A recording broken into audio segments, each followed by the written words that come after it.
Γεια σας, φίλοι μου. Στην βίντεο αυτή μιλάω την ελληνικά. Κάνω βίντεο ότι θέλω να μιλάω λίγο ελληνικά. Ότι στην κάνει Μέξικο, Νου Μέξικο,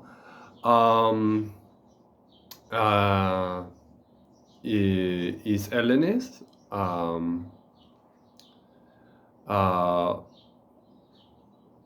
πολλοί είναι.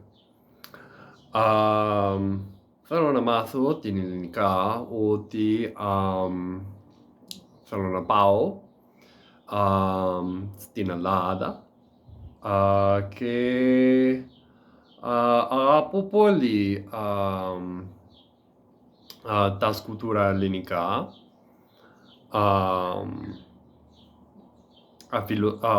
η φιλοσοφία ελληνικά, σίγουρα. Ναι,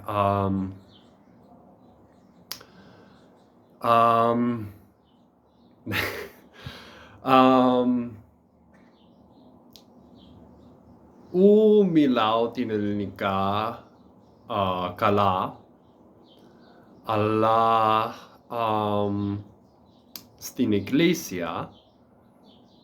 εκκλησία μου,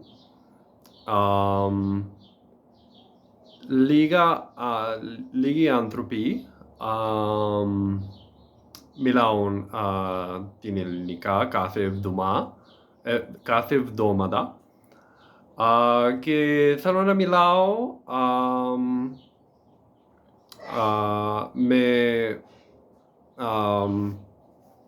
με άνθρωποι αυτοί. Ναι, κάθε μέρα διαβάζω τις βιβλία, τη Καινή Διαθήκη και τις Ευαγγελίες.